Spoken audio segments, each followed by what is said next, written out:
Olá, meus amigos, tudo bem? Aqui quem fala é o professor Diego Henrique. Eu queria tratar agora com os senhores do tema Tribunal do Júri e toda a sua relevância para as provas de carreiras jurídicas. Ministério Público, Magistratura, Defensoria, Delegado de Polícia, todas. Quando eu estudava para concurso público, sempre, na véspera, eu estudava Tribunal do Júri. Isso por quê, pessoal? Porque é um tema que sempre cai. E se você é uma questão de tribunal do júri, você está fora do jogo. Preste bastante atenção, portanto, nessa aula. Faça o seu caderno e o utilize. Não adianta ter se não ler, não é isso? Então vamos lá. A primeira pergunta que eu quero que você responda é a seguinte. O tribunal do júri é um órgão? E se ele for um órgão do Poder Judiciário? É um não órgão? Ou seria um órgão sui generis? Se o aluno Juninho, que eu espero agora, já está com o seu vadimeco, com o tablet, no site do Planalto, enfim, que esteja aberto na Constituição e também no Código de Processo Penal, ele pode observar no artigo 92 e seguintes da Constituição que listam-se ali os órgãos do Poder Judiciário, mas não fala Tribunal do Júri. E então, ele não é um órgão do Poder Judiciário? A resposta é negativa. Ele é sim um órgão do Poder Judiciário. E ele é por quê? Porque ele foi previsto no artigo 5º e assim o fez o constituinte originário com o seguinte pensamento. Vamos colocá-los como uma cláusula pétrea, uma cláusula na eternidade, para que ninguém tente subtrair, tente extirpar o tribunal do júri da garantia do cidadão. Ou seja, você vai ser sempre julgado pelo seu par. E é essa a ideia do tribunal do júri. Então não é uma garantia só para quem está sendo julgado, mas sim para aquele que porventura será julgado. Ou seja, você pode acabar cometendo um crime. Se você beber e dirigir, por exemplo, e for entendido que se trata de um dolo eventual, você vai a júri. Então, para evitar algum excesso por parte dos legisladores ordinários, por exemplo, já colocou, portanto, como cláusula pétrea. Então, no seu caderno, o Tribunal do Júri, sim, é um órgão especial do Poder Judiciário, temporário, e a gente vai ver por que é temporário, para a realização das sessões periódicas, mas saiba que é sim um órgão do Poder Judiciário. E apesar de estar no artigo 5º, ele é uma ultra garantia, muito maior do que estivesse nos artigos 92 e seguintes. Pois bem, anote o artigo 5º, inciso 38, que é especificamente onde está o Tribunal do Júri e as suas características.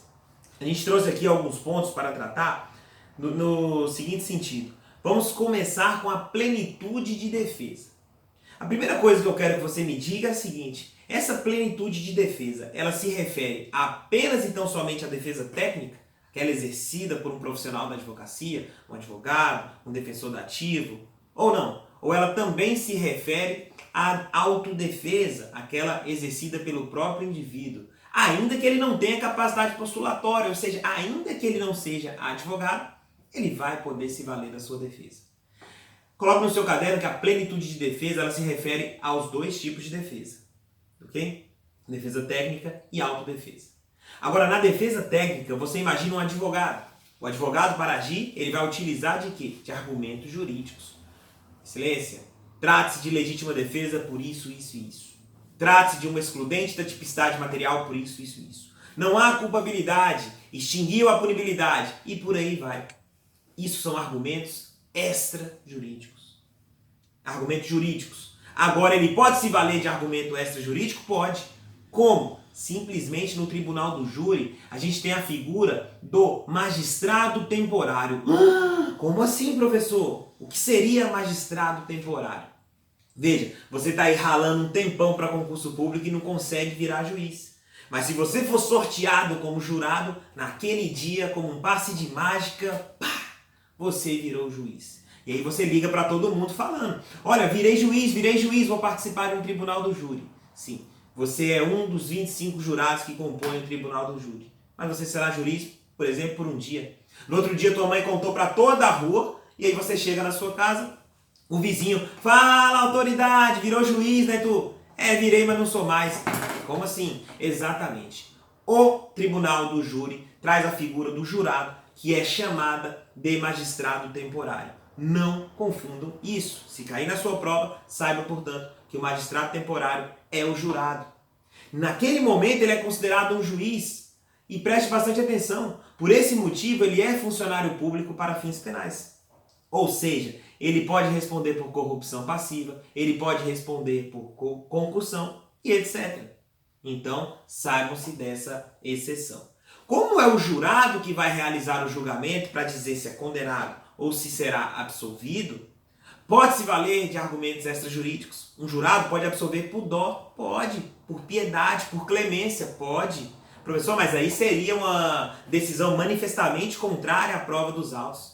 Artigo 593, inciso 3, a linha D. Cabe apelação. Ah, professor, beleza, então tem um novo conselho de sentença. Vai ser realizado um novo júri.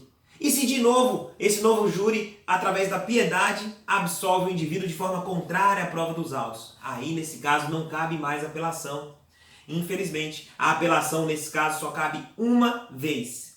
E atenção, seja se ela foi ajuizada, por exemplo, interposta pelo Ministério Público ou pela defesa. Suponhamos que no primeiro caso, o Ministério Público foi quem interpôs a apelação, no caso de uma absolvição. E aí teve um novo júri e foi condenado. Agora a defesa quer alegar que essa condenação é totalmente contrária à prova dos autos. Não cabe mais apelação. Quando fala que só cabe uma vez, seja para qual lado for, seja da acusação, seja da defesa. Então, a principal importância que você tem que ter em mente é: ampla defesa seria um círculo e a plenitude seria um círculo muito maior que engloba a ampla defesa. Ampla defesa, portanto, seria aquela defesa através de argumentos jurídicos. A plenitude de defesa, jurídicos e extrajurídicos. E atenção, o acusado também pode se valer desses argumentos extrajurídicos ou jurídicos como ele quiser, ainda que não tenha capacidade postulatória. Tanto é verdade que tudo que o acusado disser em sua defesa pode sim ser levado pelo juiz como forma de quesitação aos jurados, sob pena de nulidade absoluta por ferir exatamente a plenitude de defesa. São essas as anotações que eu queria que você tivesse. Eu trago aqui também sigilo das votações. Professor, essa característica é dela que decorre a ideia de sala secreta? Primeira coisa, que não existe sala secreta. Você vai falar na tua prova como o Código de Processo Penal fala, sala especial. Não é um filme de desenho animado que você vai caçar uma sala secreta. Não, a sala é especial. E é especial por quê? Porque será nela onde ocorrerão as votações e nem todos podem estar presentes. Quem vai para a sala? Juiz, promotor de justiça, advogado da defesa, assistente da acusação, oficial de justiça, o escrivão. Professor, e o povo que está assistindo, clamando, torcendo pelo resultado, a favor ou contra? Não, o povo não vai. E o acusado? O acusado também não vai. Professor, então são só esses nomes que o senhor citou? Sim. Mas e se eu não me lembrar na hora da prova? Aí você faz um estudo estratégico. Ou seja, lembre-se de quem não integra a sala. O povo e o acusado. Certamente, nesse momento, o Juninho invoca uma visão extraordinária, achando que foi o primeiro a descobrir o caso e faz a seguinte pergunta. Professor, e se o acusado for advogado? Essa pergunta é interessante. Porque a gente falou que o advogado vai estar presente, mas o acusado não. Agora, se o acusado é formado em direito, tem a sua OAB e resolve exercer a sua própria autodefesa e a sua defesa técnica, já que tem capacidade postulatória para tanto, ele pode acompanhar o julgamento? Antes de responder, eu vou colocar você no exemplo. Você é o jurado, ok? Você está ali, vou condenar, moleque. Beleza. Quando chega na sala, quem entra na sala? O acusado, porque ele está advogando para si. Só que esse acusado é um faccionado. E o próprio homicídio que ele está respondendo foi porque matou 3 testemunhas. Aí eu te pergunto, sentado na sala, na frente dele, você vai condená-lo? Certamente você correria um certo receio, até porque você não tem todas as garantias que são ofertadas à magistratura. Por quê? Porque você é um magistrado temporário. Amanhã você não tem mais a sua proteção específica. E nesse caso, você vai condenar? Certamente você iria absolver. Não por outro motivo, já pensando nisso, o acusado não pode integrar a sala. E se estiver como seu próprio advogado, nesse caso específico, a gente afasta essa especialidade e o juiz vai nomear um defensor dativo apenas e tão somente para aquele ato da votação. Não há falar aqui em violação à ampla defesa ou à plenitude de defesa, porque estará sendo assegurado. E aqui há uma colisão de princípios. Então, principalmente protegendo a ideia do jurado em si, o acusado não vai integrar a sala. Isso é bem tranquilo, pode colocar isso no seu caderno. Aí um novo Juninho, o Juninho Master, aquele que está uma evolução um pouco maior que o Juninho, propriamente dito, ele fala o seguinte: professor, tudo bem que não é sala secreta, o senhor falou que é sala especial, mas e naqueles lugares pequenos que não tem essa sala especial, como faz? Aí sim o acusado vai participar, o povo vai assistir, vai estar na torcida ali. Cuidado, nesses casos específicos, e não havendo uma sala especial, o resultado é o juiz-presidente determinar a saída do povo e do acusado e vai realizar ali em plenário a votação, tá legal? Então, cuidado com isso, não esqueça desse ponto. Aí a gente traz aqui, ó, quando a gente fala dessa ideia de afastar o acusado, pode vir uma pergunta: fere o princípio da publicidade? E você tem que ter em mente o seguinte: a publicidade, ela realmente é uma garantia de segundo grau. Por que seria uma garantia de segundo grau? Que a publicidade serve para garantir todos os outros direitos. Beleza. Mas a publicidade pode ser uma publicidade ampla, sem restrição, ou uma publicidade restrita, só para algumas pessoas. É exatamente isso que você vai colocar na sua prova. Que não fere o princípio da publicidade, porque nesse caso específico há uma publicidade restrita, tá legal? A gente traz várias observações para o seu caderno ficar completo. Você pode até olhar depois o artigo 93, inciso 9, onde vai falar assim: ou somente a estes. Ou seja, é possível sim o juiz criar essa restrição, assim como o legislador, ok? Fique tranquilo, vamos seguir então. A gente traz aqui para você também: incomunicabilidade dos jurados é um tema bastante importante. E isso por quê? Porque tem jurado que está com seu Instagram na ativa. Ele vai revelar o voto ou não para ganhar curtida? Há grande chance, né? Mas aí eu pergunto: o jurado votou pela condenação 4-0. Ele chega e posta no Instagram dele: mais uma condenação. Pergunto aos senhores: feriu aqui o sigilo das votações? Feriu a incomunicabilidade dos jurados? Presta bastante atenção, coloque no seu caderno. Essa incomunicabilidade tem um período de duração. Ela vai durar até o encerramento do julgamento. Realizou-se o julgamento, já não há mais falar em incomunicabilidade. Então você, jurado, garoto Instagram, terminou o julgamento, você pisou, acabou o julgamento, você saiu do fórum, você já pode convocar a imprensa e falar o seu voto. Claro que você vai estar se colocando em um risco grave e desnecessário, né? Algumas pessoas se submetem a uns riscos tão desnecessários por causa de 1 ou 2 curtidas. Preste bastante atenção nisso. Então, esse sigilo, essa incomunicabilidade dura até o encerramento do julgamento. Depois não existe mais. Professor, essa incomunicabilidade é sobre qualquer coisa? Se o jurado vira para o outro e fala assim: e aí, como é que você está? Opa, julgamento nulo. A defesa requer a nulidade absoluta do julgamento. Não, não é assim, pessoal. É sobre o processo. Tem que se referir ao processo. Se perguntar para qual time o cara torce, obviamente isso não vai levar a nulidade alguma. Teve um caso concreto específico em que assim que tinha 25 jurados, sorteiam-se 7. Um desses, ao ser sorteado, ligou para a família: olha, mãe, acabei de ser sorteado. Hoje eu virei juiz. Não te falei que eu sempre que eu seria um juiz? A mãe falou: nossa, filho, que legal. Pois é, mãe, vou chegar mais tarde hoje que eu não tenho hora para sair do trabalho. O oficial de justiça ouviu. A defesa alegou que houve uma quebra da incomunicabilidade e requereu aí a decretação aí da nulidade absoluta do processo. Pergunto aos senhores: esse julgamento foi nulo? Não, pessoal.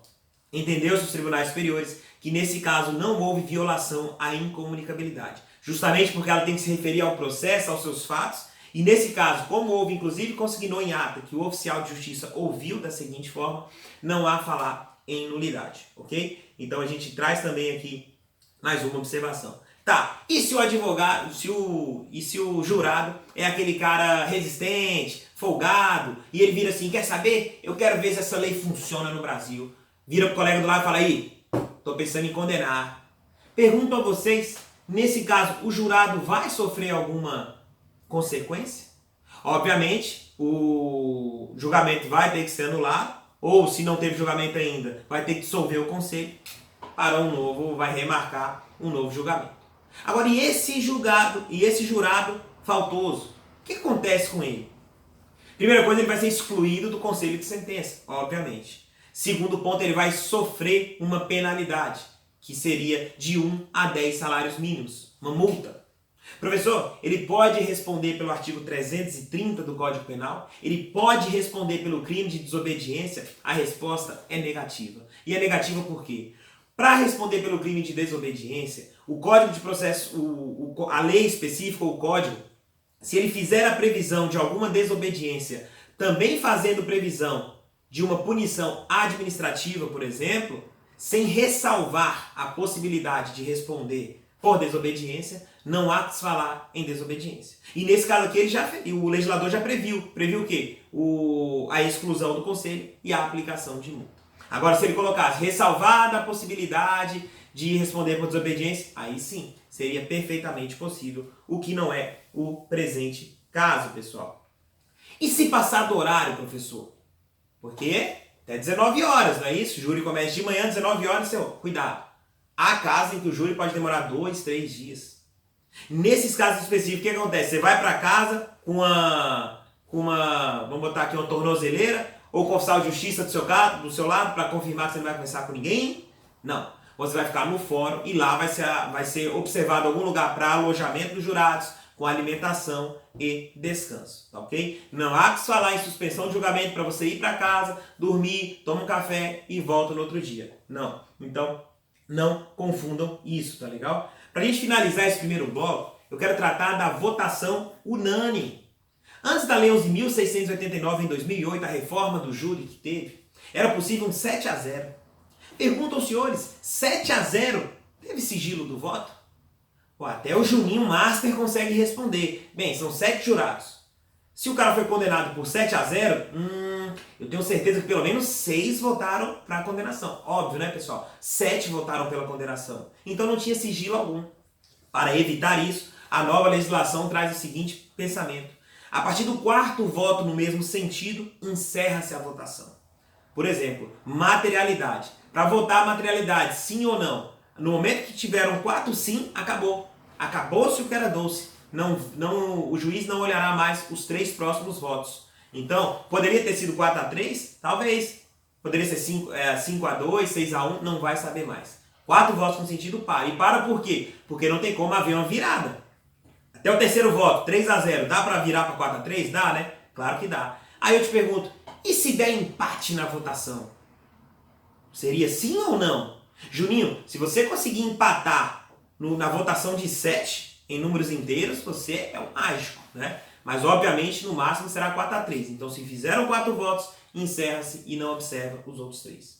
Agora a requisitação tem materialidade e depois autoria. Eu pergunto aos senhores, essa lei fala especificamente em materialidade e autoria. E os outros quesitos? Por exemplo, o jurado absolve o acusado? Esse quesito em si pode também observar só 4? Obviamente sim, pessoal. Obviamente sim. Ou seja, apesar de a lei fazer previsão expressa apenas quanto aos 2 primeiros quesitos, materialidade e autoria, doutrina e jurisprudência são unânimes, tranquilamente entendem que, nesse caso, isso deve ser aplicado a todo e qualquer quesito, tá legal? Professor, mas, por exemplo, se ele votou não para materialidade, ou se ele votou não para autoria, sim para autoria, ele pode absolver? Sim, pessoal, justamente porque pode absolver até mesmo por argumentos extrajurídicos. Vamos dar uma pausa para você tomar uma água, um café e a gente volta já, pessoal, tá bom? Um grande abraço, já a gente tá junto de novo.